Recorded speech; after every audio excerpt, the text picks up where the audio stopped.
Hello YouTube. So yesterday I gave one question set.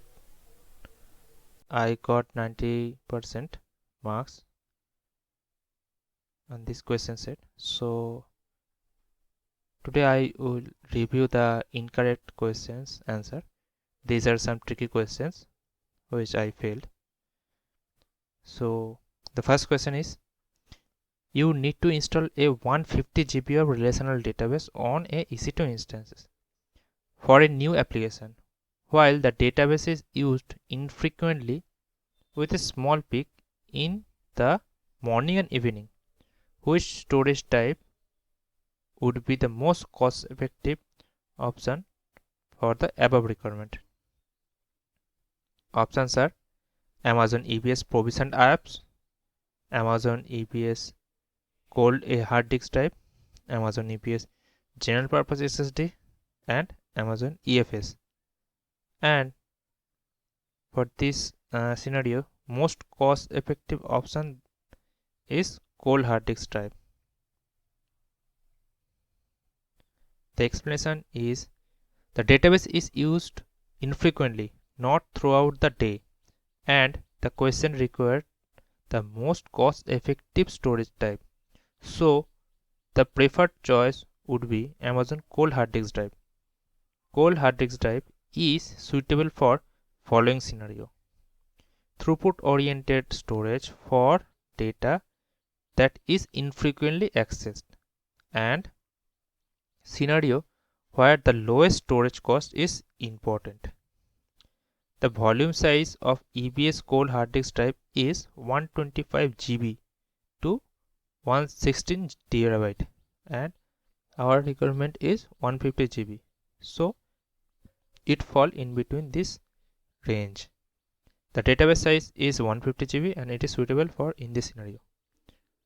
Note, IOPS measure the number of read and write operations per second, while throughput measure the number of bit read or write per second. Okay, so here is giving the notes regarding IOPS and throughputs. Sometime in database architecture we are using the term IOPS or sometime throughput. So the difference is IOPS measure the number of read and write operation per second, and throughput is the number of bit read or write per second. Okay, next question. A retailer exports data daily from its transactional database into an S3 bucket in a Sydney region. The retailer data warehousing team want to import this data into existing Amazon Redshift cluster in their VPC in Sydney.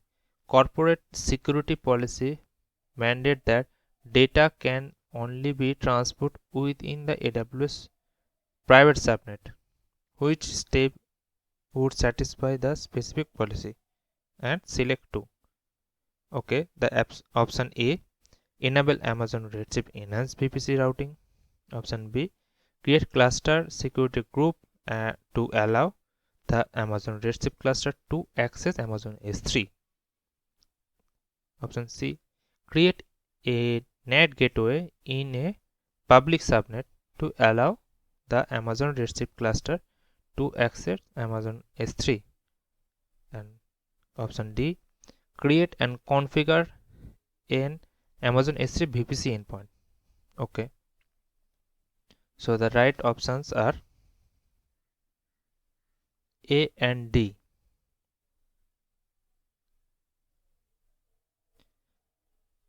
Amazon Redshift Enhanced VPC routing provides VPC resource access to Redshift. Redshift will not be able to access the S3 VPC endpoint without enabling the enhanced VPC routing. So option would not support the scenario if another is not selected. And the scenario like we have to enable Amazon S3 VPC endpoint and configure it.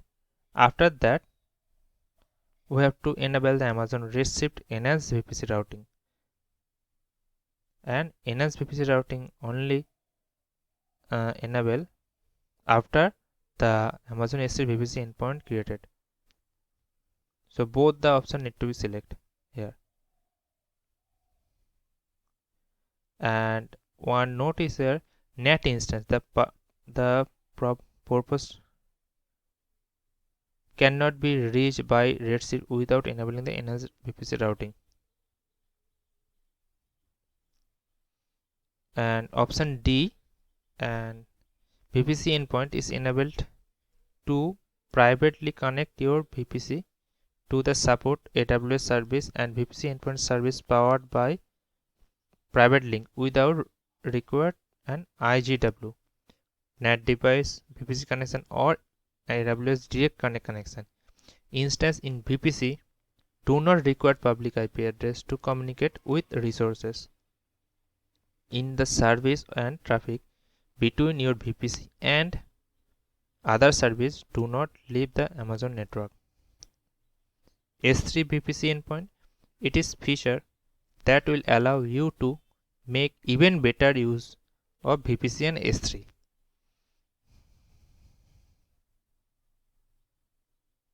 And the next question, you are a part of the IT sector at the finance department of your country. Your organization has implemented AWS organization for each internal department, and you have accessed the master account due to regulatory compliance. You want to ensure that every joint account created resource in subnet with specific parameters. There are very few cloud engineers in your organization. Hence, you want to accomplish this with less operational overhead and make the organization easier to audit. How can you accomplish this? Option A, use AWS Resource Access Manager to create subnet in the main account and share it with other member account. Option B, use service control policy to control the creation of subnet in the member account. Option C, use AWS Control Tower. Option D, create policies with condition for subnet creation and assign it to every user in every member account. Explanation. Correct answer is option A. With AWS Resource Manager, you can share a resource to other AWS account joined to your organization, reducing the operational overhead and make that audit easier because auditor only have to share it one account, search it in one account.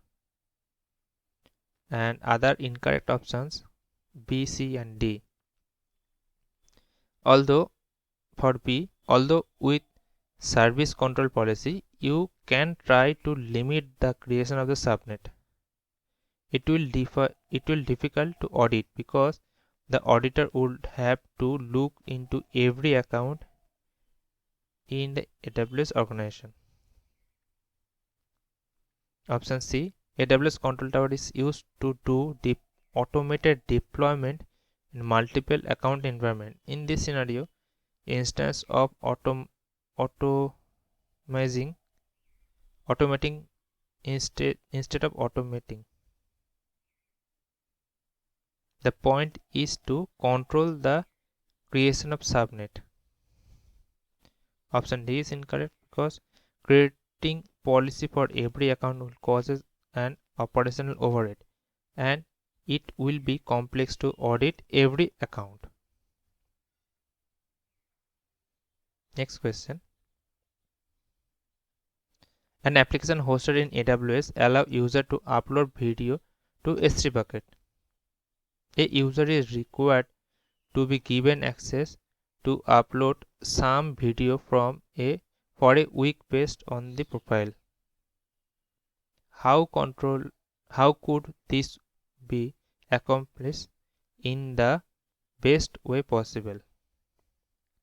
Option A, create an IAM bucket policy to provide access for 1 week.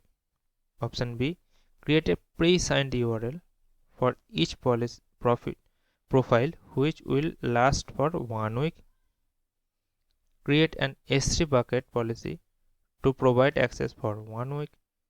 And option D, create an IAM role to provide access for 1 week. And correct answer is B, because pre-signed URL are preferred solution when you want to give temporary access to user for S3 buckets. So when a new profile is created, you can create a pre-signed URL to ensure that the URL lasts for a week and allow user to upload the required object. For choice of D, the maximum time you can set for IAM role session is 12 hours. So this does not satisfy the 1 week requirement.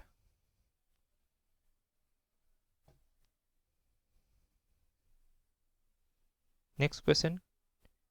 To improve the network performance, you launch a C5 EC2 Amazon Linux instance and enable enhanced networking by modifying the instance attribute with AWS is to modify instance attribute, where we pass the variable ENA support. Which mechanism does the EC2 instance use to enhance the networking capability? Okay, option A, Intel 82599 virtual function VF interface. Option B, Elastic Fabric adapter. Option C, Elastic Network adapter. Option D, Elastic Network interface. Correct answer is C. Enhanced networking has two mechanisms: Elastic Network adapter and Intel 82599 virtual function VF interface. For ENA, user can enable it with ENA support reference can be found. So option A is incorrect because the option for ENA support is not useful by Intel 8259 virtual function interface. Option B is incorrect because Elastic Fabric adapter is not used in enhanced networking. Option C is incorrect because Amazon Linux user can enable the enhanced networking attribute with the AWS CLI command mentioned in the question. Using this command from CLI, and it enables the Elastic Network Adapter ENA. And option D is incorrect because in this scenario the mechanism used for enhanced networking should be Elastic Network Adapter instead of Elastic Network Interface. Okay. Next question. You are working as AWS solution architect for a large bank organization. The requirement is that under normal business hour, there would always be at least 24 web servers up and running in a region. Example, US West to Oregon. It will be a 3-tier architecture connecting to database. The solution offers should be highly available, secure and cost effective.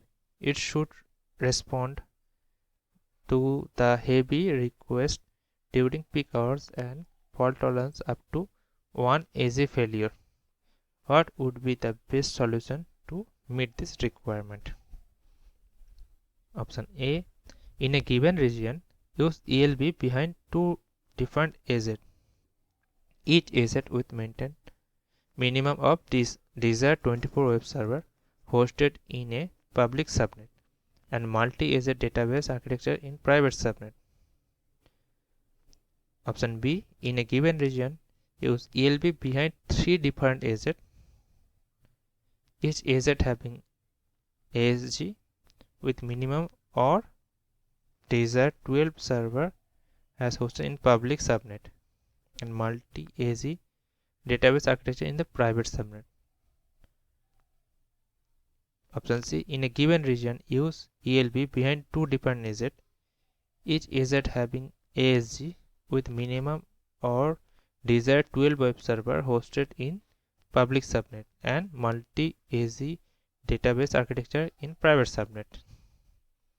And option D. In a given region, use ELB behind the three different AZ, each AZ having ASG with minimum or desired 8 web server hosted in public subnet and multi-AZ database architecture in different private subnet.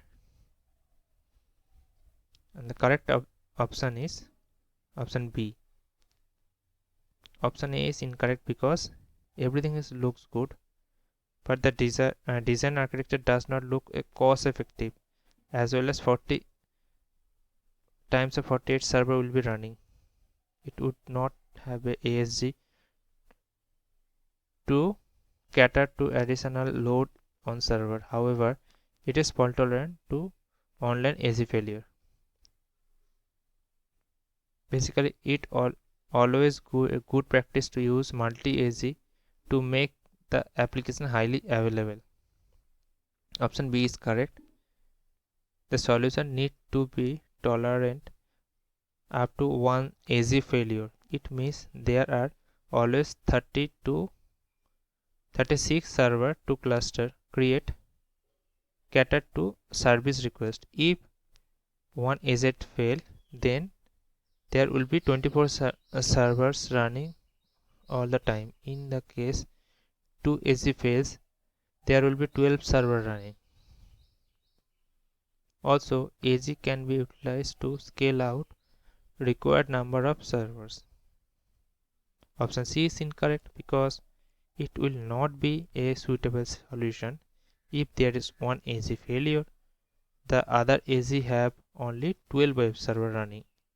The question request require at least 24 web server are running all at a time. Option D is incorrect because remember the design principle to keep the database in the private subnet, as this solution means the placing database in another public subnet that the data can be exposed over the internet, and hence it is insecure application. Thank you so much for watching this video.